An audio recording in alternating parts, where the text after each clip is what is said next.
안녕하세요. 올랜도 킴입니다. 오늘 또 시황 분석과 더불어서 종목 분석해보는 시간을 갖도록 하겠습니다. 자, 오늘 시장 한번 볼까 하면 거의 다가 상승했죠. 뭐 1%, 2% 상승했는데 나스닥이 가장 많이 상승했고 결론은 유가죠. 유가를 떨어뜨리니까 금리가 내려갔고 금리가 내려가니까 당연히 일단 주가들이 올라가는 그런 모양을 보여줬다. 저 그렇게 보시면 되겠고 저 올타임 하이에서 오래간만에 좋은 장세가 되고 있다. 트럼프도 일단 지금 중간 선거를 준비해야 되는 그런 입장이 있으니까 이렇게 일단 유가를 상당히 신경 쓰고 있다. 이렇게 보시면 되겠죠. 자, 하루 동안 맵을 보시면 가장 많이 올라갔던 것들이 역시나 뭐 구글이라든지 메타 이런 것들, 그 다음 아마존하고 지금 이제 이런 것들 올라갔죠. 테슬라도 물론 좀 올라갔고, 자, 그 다음 마소가 엄청나게 올라갔고, 엔비디아도 같이 올라갔습니다. 또 봐야 될 것이 오라클 또한 9% 뛰었죠. 자, 오라클이 뛴다는 말은 결론적으로 일단 빅테크들이 올라갈 가능성이 상당히 많이 있다.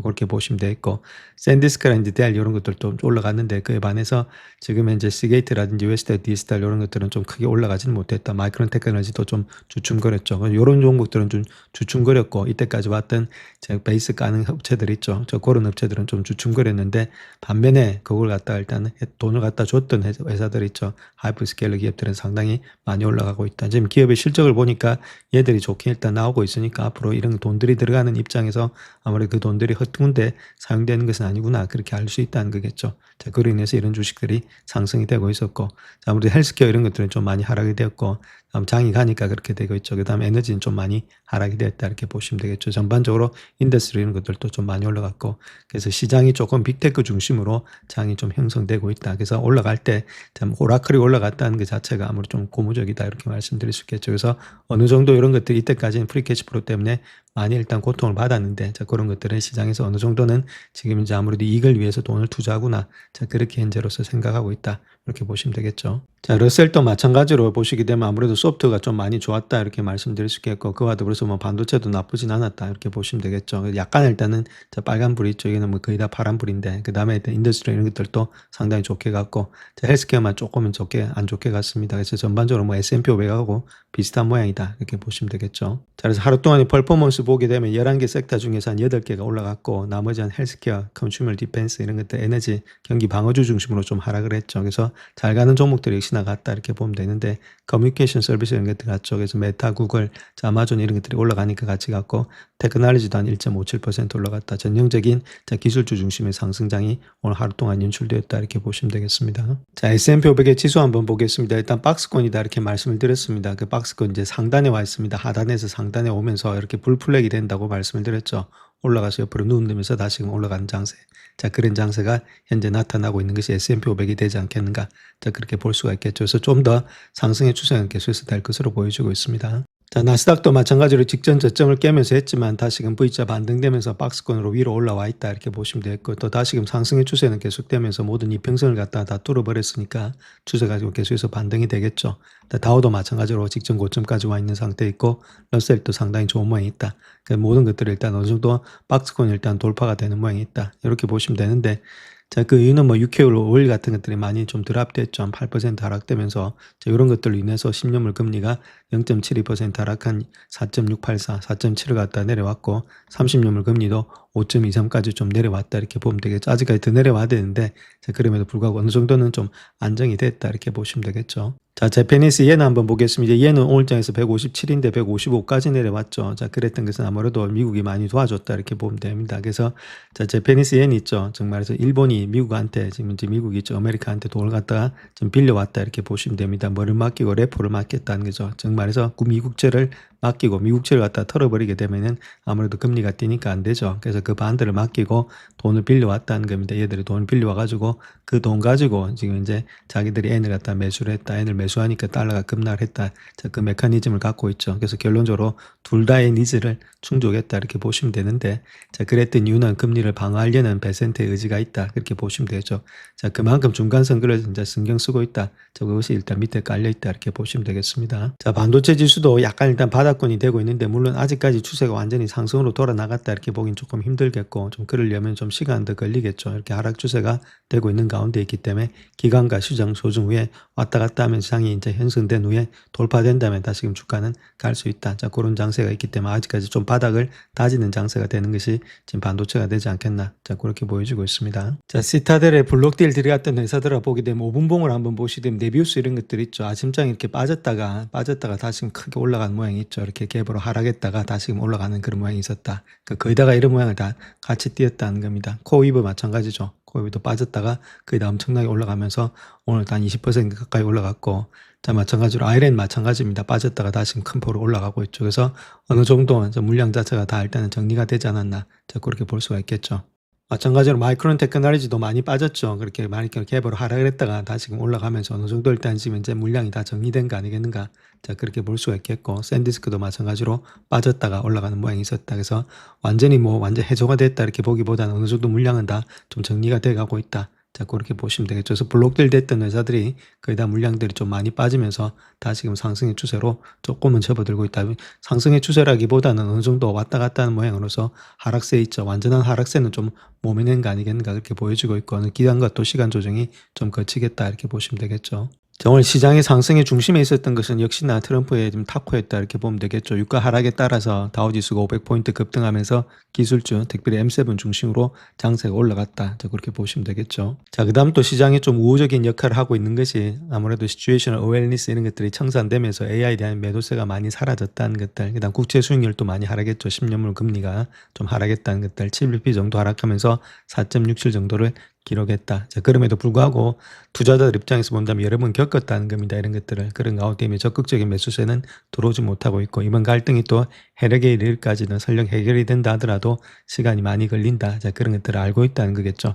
그래서 좀 내려가더라도 적극적인 매수세는 안 들어오고 있지만 어느 정도 반등은 계속해서 들어오고 있다. 자, 그렇게 보시면 되겠죠. 자, 경제지표가 나왔는데 ISM 제조업 구매자 관리 지수 있죠. 요거 가장 중요한 겁니다. 그래서 54인데 예측이 55.6으로 좀 많이 늘어났죠. 저번보다도 좋고, 50 이상이면 좋은데 상당히 좋게 나오고 있다. 그렇다면은 이런 것들 봐서 경기가 그렇게 나쁘진 않다는 것을 우리가 알 수가 있겠고, 자, 그 다음에 아틀란타 페드 GDP 나오 역시도 5.0을 예측했는데 6.2까지 올라갔다. 그래서 전반적으로 지금 이제 경제 상황이 그렇게 나쁘진 않다 이렇게 보시면 되겠습니다.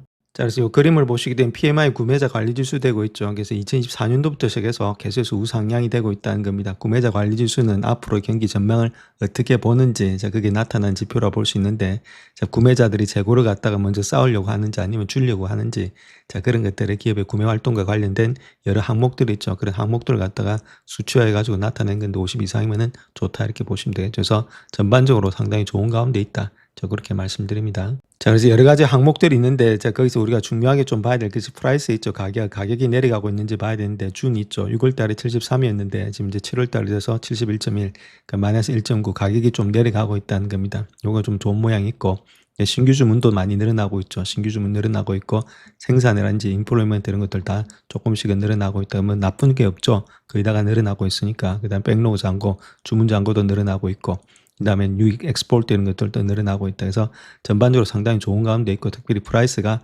상당히 좋았다. 자, 그렇게 보시면 되겠죠. 자, 다음 시타델 자료 하나 보시게 되면 여기 콜옵션 돼 있죠. 저 콜옵션에다가 레버리지 롱을 했다는 겁니다. 저 콜옵션 안에는 원래 레버리지가 있는데, 자, 그런 것들도 더불어서 레버리지를 썼으니까 더 많이 썼다는 이야기가 되겠죠. 그는 마이크론 테크놀로지, 샌디스크, TSMC, 콜리버, 블룸에너지 이런 것들이 있다. 그렇게 보시면 되겠고, 그래서 여기서 한번 봐야 될 것이 샌디스크 있죠. 샌디스크가 상당히 많이 일단은 지금 로스가 났다는 겁니다. 마이너스 56%. 자, 그렇게 로스가 났다가 그 다음에 넥스트 데이 줄라이 30에 있죠. 줄라이 30에 자, 마이너스 플러스가 엄청나게 났죠. 그렇다면은 이럴 때 지금 이제 블록딜을 해서 사가지고 이때 올라왔을 때 털었던 것이 아니겠는가. 자, 그렇게 우리가 볼 수 있다는 거겠죠.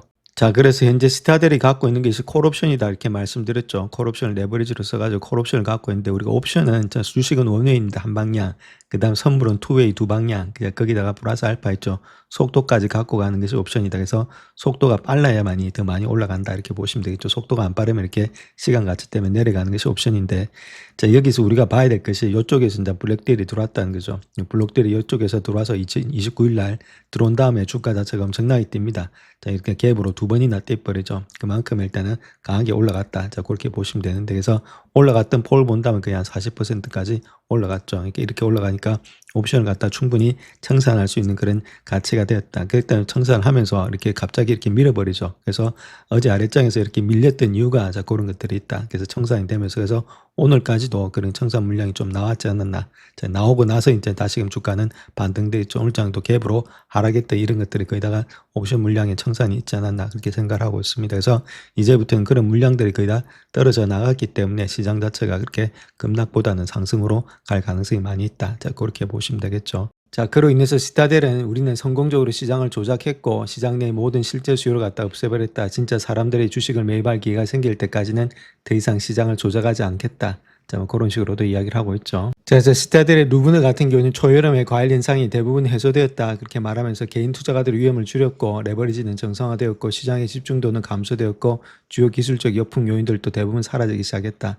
자, 결과적으로 투자들은 포지셔닝에 집중하는 시간을 줄이고 펀더멘털에 더 집중할 수 있을 것으로 예상이 되고 있다. 그래서 포지션 규모와 위험 감소 수준은 점진적으로 재조정될 가능성이 높기 때문에 올해 초에 경험했던 V자형 회복보다는 낮은 변동성 속에서 서서히 상승하는 추세를 뒷받침할 것으로 보여지고 있다. 그래서 상승의 추세가 V자 반등은 안 나오는데 자, 그렇다 하더라도 주가는 올라간다는 거죠. 옆으로 이렇게 기면서 자, 그렇게 가는 것이 하반기 시장이 되지 않겠나. 자, 그 이야기를 하고 있는 거죠. 또 중국발 우려 자체가 좀 커지면서 마이크론 주가가 변동성이 큰 거래를 보이고 있는데 CXMT의 확장 계획 발표 이런 것들 통해서 처음에는 마이크론 투자자들에게 좀 불안하게 했지만 이후에는 장중 손실을 좀 많이 하고 있다. 저 그렇게 밝히고 있는데 자, 그 내용에 대해서도 한번 살펴보겠습니다. 자, 그래서 그 내용을 한번 보실 것 같으면 중국의 반도체 제조업체 장신 메모리가 베이징의 두 번째 메모리 칩 공장을 갖다 건설하는 방안을 검토 중인 것으로 알려지고 있고 그래서 마이크론 주가가 큰 폭의 한 4.5%까지 하락했다가 반등되는 모양이 있었죠. 그래서 중국 관련 뉴스에 반사적인 반응을 보일 수 있다. 자, 그런 식으로 이야기를 하고 있습니다. 그래서 로젠브렉 같은 경우에서 이야기하고 있는 내용이 아무래도 CSMT 관련 소식이 나오게 되면 마이크론 주식을 매도하려는 반사적인 반응을 보인다. 자, 그렇게 말을 하고 있죠. 그래서 중국 기업인 마이크론의 확정 욕구는 아무래도 이런 것들은 새로운 것이 아닌데 자, 그럼에도 불구하고 이렇게 하락되는 이유는 심리가 상당히 불안하다. 그렇게 보시면 되겠죠. 그래서 중국 회사의 기술 자체에 다른 메모리 회사들의 기술과 비교했을 때 어느 정도 수준인지도 알 수가 없다. 자, 그렇게 이야기를 하고 있죠. 수준도 많이 뒤떨어지고 있는데 자, 단지 불안 심리가 계속해서 작용되고 있다. 그 이유는 주가가 많이 하락을 했기 때문에 반등이 나올 때마다 매도하는 그런 세력들이 나오고 있다. 그 이야기를 하고 있는 거죠. 그래서 현재 마이크론 주가가 6월 말 최고점 이후에 한 30% 정도 하락했기 때문에 다른 하드웨어라든지 인공지능 관련 기업들과 추세적으로 일치한다. 이렇게 말하고 있고 자, 가장 중요한 것은 현재 시장이 인공지능 투자 증가세가 향후 몇 년간 지속될 것이라는 불확실성을 반영하고 있다. 이렇게 말하고 있죠. 그래서 메모리 용량 과잉에 대한 우려가 커지고 있다. 아직까지 이렇게 할 바가 아닌데 사람들의 심리가 이렇게 가 있다는 겁니다. 그래서 메모리 가격은 AI 고객의 지출 증가를 이끄는 주요 원인이 되고 있는데 자, 그렇다 하더라도 구축 계획이 동일하더라도 동일한 메모리 가격이 상승하면 총 지출액이 늘어난다. 자, 그런데 CSMT가 신규 공급의 물량을 과잉 공급할 경우에는 메모리 가격이 압력이 가해지면서 전반적으로 AI 지출에 영향을 미칠 수 있다. 이게 바로 되는 게 아니고 적어도 2017년도 넘어가서 그렇게 돼야 되는데 너무 빨리 걱정을 하고 있다는 거겠죠. 그래서 CXMT가 마이크론, SK 하이닉스와 마찬가지로 물량 증대에 공격적으로 나서고 있다 이렇게 말하고 있죠. 그렇기 때문에 2028년도까지 디램 가격에 압력이 가해질 수 있다 이렇게 말하고 있습니다. 그러니까 2027년도까지는 문제가 없는데 많은 그런 여러 가지 지금 이런 것들의 투자 심리가 많이 위축이 돼 있다. 자, 그렇게 보시면 되겠죠. 자, 그래서 CSMT가 지금 디램 생산량의 6%만을 차지하기 때문에 회사가 새로운 공급망을 구축하는 것 자체가 단기적인 문제가 아닐 것이다. 이렇게 말하고 있고, 삼성이라든지 SK하이닉스도 마찬가지죠. 이제 공장을 세워가지고 실질적으로 생산량이 캐파가 돌아가기까지는 시간이 상당히 많이 걸린다. 자, 그렇게 보시면 되겠죠. 자, 그렇다면 8월 달에 변동성이 심했던 7월 이후에 8월에 험난한 주시장을 어떻게 헤쳐나가야 되는지 자, 거기에 대해서 한번 알아보겠습니다. 그래서 7월 달 한번 생각해 볼 것 같으면 7월 달은 투자들에게 쉽지 않은 한 달이었지만 수치상으로는 변동성이 완전히 반영되지 않았다는 겁니다. 즉 말해서 S&P 500 지수가 7월에 한 0.1%밖에 하락되지 않았다. 그래서 물론 2개월 연속 하락세는 기록했지만은 큰 폭의 하락처럼 보이지는 않았지만 개별 종목의 변동성이 상당히 컸다는 것들. 미국과 이란 간 협상과 공격이 끊이지 않는 상태에서 발생한 일이다. 그러니까 결국은 왔다 갔다 했던 변동성이 워낙 컸다. 그것이 전쟁도 한몫했다. 그렇게 보면 되겠죠. 그래서 중동 지역의 긴장 고조, 연준의 인플레이션 대응 부진 이런 것들이 7월에 1% 이상 하락한 날을 세 차례 안에 기록을 했다. 이렇게 보면 되겠죠.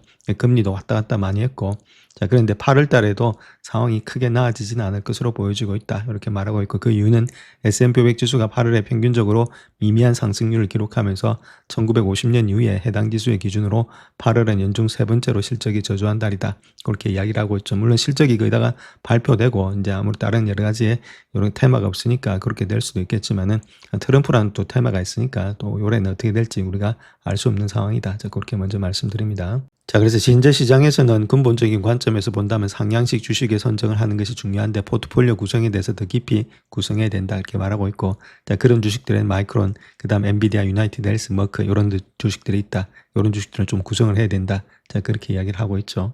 자, 그래서 특별히 컴퓨팅 부분 자체가 GDP 성장률을 훨씬 웃도는 속도로 성장할 것이다. 그래서 반도체 산업은 향후 12개월 동안 강력한 실적을 낼 것으로 예상이 되고 있기 때문에 이런 주식들을 좀 투자해야 된다고 이야기를 하고 있습니다. 자, 다음 요 장표 하나 보시면 시타델의 장표인데 요거 자체가 개인들이 있죠. 개인들이 많이 샀던 거 있죠. 5월달에 6월달에 많이 샀던 것이 세마이컨덕터라고 메모리 이런 것들을 많이 샀는데 요번에 일단 들어가지고 많이 팔아졌겠다는 겁니다. 엄청나게 많이 팔아졌겠죠.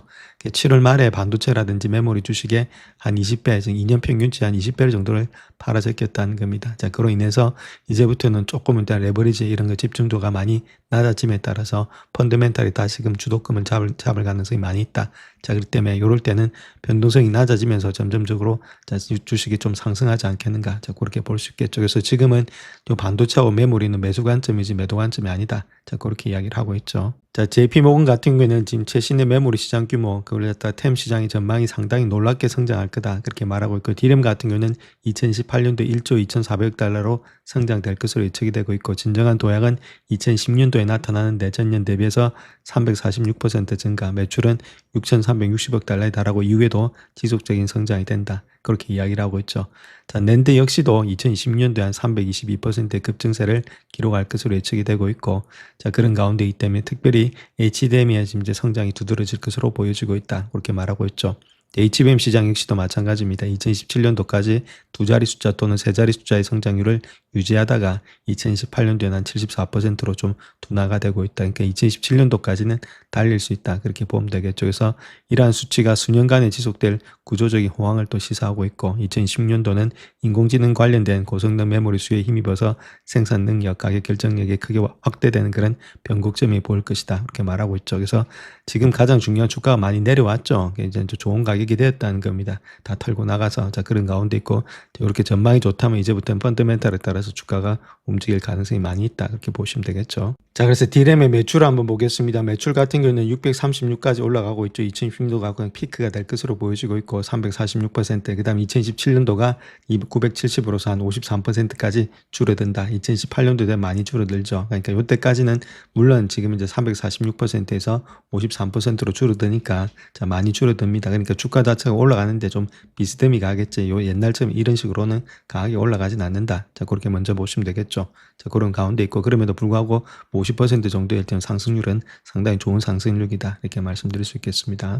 자, 그 다음 낸드도 비슷한 모양을 떼고 있죠. 낸드의 매출 역시도 300에서 394, 454 이렇게 가고 있는데, 그럼에도 불구하고 성장률은 322%에서 31%로서 많이 줄어들고 있다. 그래서 이때까지 주가가 큰 폭이 올라왔던 것이 이런 것 때문이죠. 그래서 지금 많이 주가가 많이 떨어졌기 때문에 반등이 있을 수가 있다. 이렇게 보면 되겠죠. 아직까지는 올라갈 확률이 있기 때문에. 근데 옛날처럼 이렇게 급격하게 올라가진 않는다. 자, 그렇게 보시면 되겠습니다. 자, 중요한 건 HBM의 지금 이제 그로스죠. 얼마만큼 성장률이 되고 있는, 여기 94%입니다. 2010년도. 근데 99%까지 올라가죠. 그러니까 HBM 시장이 계속해서 올라간다는 겁니다. 다른 것들보다는 D램이라든지 그런 것, 낸드보다는 HBM 계속해서 올라가고 있죠. 꺾이는 것이 2018년도니까 충분히 일단 반등의 가능성이 있다. 이것까지 꺾였으면은 주가가 좀 올라가는데 힘든데, 자, 낸드라든지 지금 이제 D램은 약간은 많이 꺾이고 있지만 얘는 계속해서 상승이 되고 있으니까 아직까지는 상승이 여러 개 있는 것이 메모리 시장이다. 그렇게 보시면 되겠죠. 자, 트럼프가 올린 내용들 보시게 되면 아무런 논의도 없고 이야기도 하지 않고 있고 오만가만 협상하고 있다. 이렇게 말하고 있죠. 애가 단다는 겁니다. 자기 말이.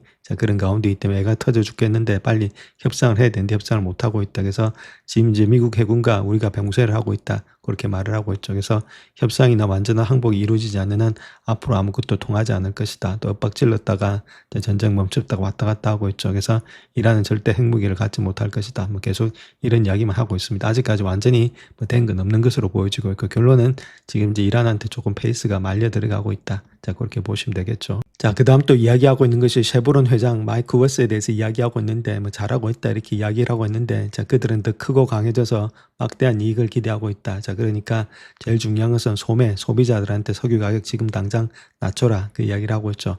자, 가격이 낮춰야 내가 지금 이제 승리할 수 있다. 자, 그 이야기. 그러니까 석유에 지금 현재 관심이 대단하다. 자, 그렇게 보시면 됩니다.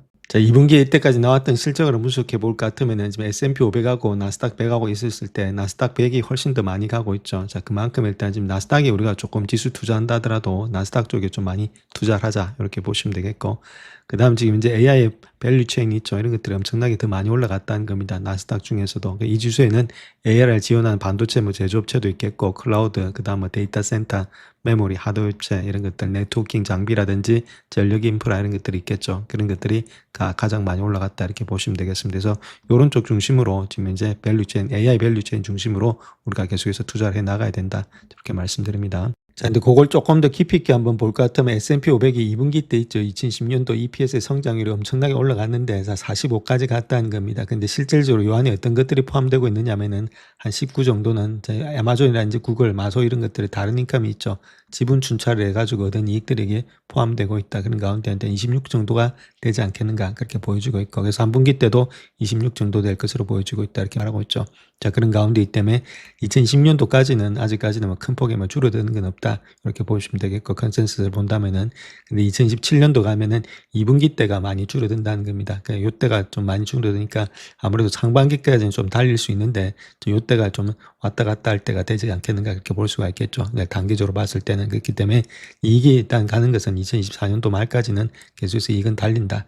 그렇게 보시면 되겠죠. 자, 채권 전문가들이 이야기하고 있는 내용을 보게 되면 워시 총재가 금리 인상보다는 금리 동결을 통해서 더 큰 긴축에 효과를 냈다 그렇게 말하고 있던데, 어떤 계산 방식을 했는지 자, 거기에 대해서 한번 살펴보겠습니다. 자, 그래서 역설적으로 들릴지 모르겠지만 케비 원시 같은 경우는 금리를 인상하지 않음으로써 오히려 금리를 인상하는 것보다 더 큰 폭으로 경제를 긴축시켰다. 자, 그렇게 이야기를 하고 있고, 자, FOMC 결정 이전부터 금요일까지 국제 쿠폰, 그다음 단기채 모든 채권에 지금 이제 1,150억 달러 정도의 손실이 발생했다는 계산을 근거로 주장하고 있다. 그렇게 밝히고 있죠.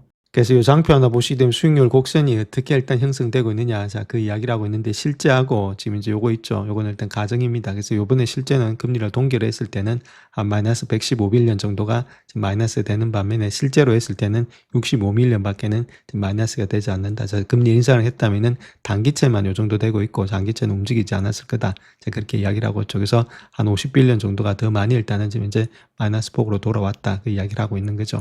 자, 그만큼의 효과가 많이 있었던 것이 이번에 실질적으로 금리를 인상 안 했기 때문이다. 자, 그 이야기를 하고 있는 겁니다. 그래서 결론적으로 이야기해서 지금 연준이 금리를 갖다가 동결했을 때, 이때 동결했을 때 있죠. 실제적으로 동결했을 때가 금리를 인상할 때보다도 훨씬 더 경제를 갖다가 긴축시켰다. 마이너스 폭이 더 많으니까. 자, 그 이야기를 하고 있는 겁니다. 자, 그렇다면 여기서 우리가 봐야 될 것이 워시가 이번 성명과 DN 기자회견을 통해서 의도적으로 장기금리 상승을 겨냥한 것인지, 자, 그런 것들은 아니라는 거죠. 자, 그것은 일단 확신할 수 없다 그렇게 말하고 있는데, 자, 그 이유는 그가 공세를 펼치면서 동시에 금융 여건을 긴축해야 된다는 주장을 입증하는 계기가 되었는데, 자, 워시는 금융시장에서 경제에 대해서 더 나은 신호를 도출하기 위해서 거래자들을 유도하지 않겠다. 자, 그렇게 여러 차례 강조했다는 거죠. 뭐 자기가 특별하게 하려고 한 건 아니다. 그래서 이런 접근 방식에는 논란의 여지가 있다는 겁니다.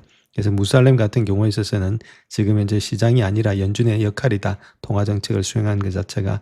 그래서 물론 의회는 FOMC의 물가 안정과 최대 고용 달성에 책임을 부여했지 그 시장에 대해서 책임을 부여한 것은 아니다. 그렇게 말하고 있습니다. 그래서 기자회견도 할 때도 마찬가지입니다. 지금 그렇다면 뭐 하고 있느냐, 아무것도 안 하면은 그 이야기를 하고 있죠. 연준의 책임을 어디로 가고 있느냐. 자, 그런 것들도 지금 이제 하나의 관건이 되고 있다. 중요한 건 일단은 기름값을 보고 있다. 자, 그렇게 보면 되겠죠. 자, 2026년도에는 AI 인프라에 한 1조 달러 정도가 쏟아질 것으로 예상되고 있는데, 그 수혜자는 예상과 다른 기업들일 가능성이 높다는 겁니다. 골드만삭스는 2010년도에 전 세계 AI 관련된 지출이 1조 한 190억 달러 정도에 달할 것으로 추산되고 있는데, 그 중에서 5,810억 달러가 미국에서 발생할 것으로 전망되고 있고, 자, 구글, 아마존, 마소, 메타 이런 것들이 1,000억 달러 이상을 투자할 것으로 예상이 되고 있고 각각입니다. 그 다음 오라클이 700억 달러를 투자할 것으로 예상되고 있다. 그 다음에 삼성, SK 하이닉스, 알리바마 이런 것들이 미국 외의 주요 투자 기업들이 될 수 있다. 그래서 반도체라든지 메모리 기업 외에도 새로운 AI 용량이 1기가와트 규모로 확장될 때마다 전력, 냉각, 네트워킹과 같은 물리적 인프라가 필요하기 때문에 관련 인프라 공급업체들도 직접적인 수혜를 입을 것으로 예상이 되고 있다. 이렇게 말씀드릴 수 있겠죠. 그래서 이런 것들이 계속해서 우리가 봐야 되는데, 자, 그 중에서 하나 봐야 될 것이 지금 GE에서 분사해서 발전이라든지 전력망 장비 사업에 집중하는 지번호바 이런 것들도 단 한 분기 만에 데이터 센터의 전력화 관련 수주액이 24억 달러에 달했다. 그래서 2025년도 한 해에 전체 수주액을 넘어서는 수치가 되고 있다. 이런 것들도 지번호바도 우리가 한번 체킹을 해봐야 되는 주식이다 이렇게 말하고 있죠. 그래서 골드만삭스에 따르게 되면은 지금 AI 인베스트먼트에 2010년도 들어가지고 1019빌리언 정도가 들어간다는 겁니다. 캐페스 엑스티메이트에. 그래서 이 정도로 많이 들어가는데 거기서 구글, 아마존, 마소, 메타는 우리가 아는 거고 그다음 프라이빗도 이만큼 들어가고 있고 그다음에 아들 US 퍼블릭 있죠. 이것도 공적으로 이만큼. 그다음 오라클, 삼성, 코이브, SK 하이닉스, 스페이스X 이런 것들 다 들어간다는 거죠. 그다음 네비우스라든지 디센스, 알리바마, 그다음 킹소프트라든지 바이두 이런 것들이 총합해서 이 정도로 규모로 들어가니까 이게 파생되는 여러 가지 회사들이 있다는 겁니다. 그런 회사들을 우리가 좀 관심 있게 봐야 된다.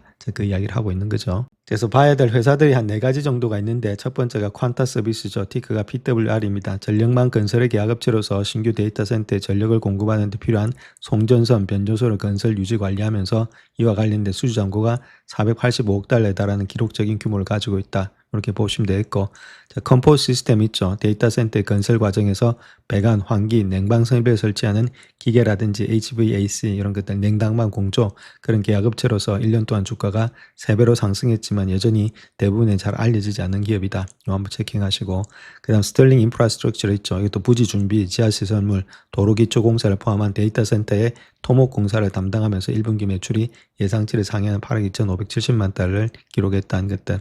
그 외에도 아스라랩스, 그다음 크레오 테크놀로지 이런 것들이 있죠. 그래서 AI 클러스터 내에서 GPU 간의 데이터 전송에 필요한 연결칩, 고속 케이블을 설계해서 반도체 업계 외에도 거의 언급되지 않는 네트워킹의 병목 현상을 해결하고 있다. 이런 주식들을 우리가 체킹하시면서 한 번씩 우리가 알아봐야 된다 이렇게 말씀드립니다. 자, AMD는 실적 발표를 앞두고 2개의 강력한 사업 부분을 활발하게 운영하고 있다 이렇게 말하고 있는데 AMD는 견조한 서브 수요에 힘입어서 실적이 상승했고 이제 분석가들은 AMD의 새로운 렉스케일의 제품 출시가 본격적으로 확대될 전망에 주목하고 있다 그렇게 밝히고 있죠.